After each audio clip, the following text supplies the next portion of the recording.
देवाचे उतर ह्या नियाल मोळांत सगळ्यांक तुमकां माई मोगाचो येवकार। जेजू आपल्या शिसांक एक प्रश्न विचारता, हांव पृथ्वीचेर शांती हाडूंक आयलां अशें तुमकां दिसता?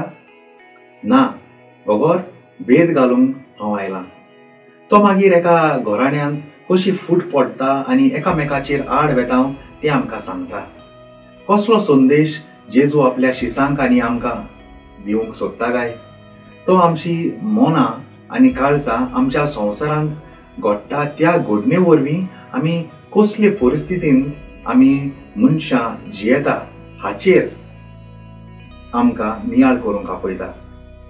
आयच्या संवसारांत दर सकाळीं आमी फूट आनी जुळूंक जाता त्यो जायत्यो काणयो आमी पळयता आनी आयकता, जे फामिलीन नगरा शारांत आनी देशांनी आसात। जावं पुरो की ह्यो भिरांतीच्यो काणयो जावं आसा जुलूम आनी निसणटोण जी आमच्या देशांत घडटा, आमच्या नगरांत, आमचे भोंवतणी वो जावं पुरो आमच्याच कुटुंबांनी। जेजू कसलो संदेश आमकां दिवंक सोदता? तो आमच्या जिवितांत भिरांत घालता वो तो आमकां जागृत करूंक सोदता काय?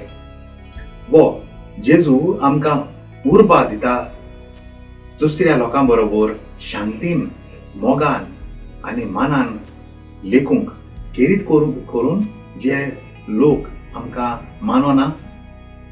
मागुया, धन्य जेजू, तुज्या मोगान आमचें जिवीत बदल आनी सदांच तुज्या उतरा प्रमाणे आमचें जिवीत चलय। तुज्या पवित्र आत्म्याच्या कृपेन आमकां भर आनी सदांच तुका मानता तें आमी करूंक आमकां शिकय। आमेन। म्हजे बरोबर तुमी देवाचें उतर नियाळें देखून देव बरें करूं। आमी परतून मेळसर पवित्र राव, खुशाल राव।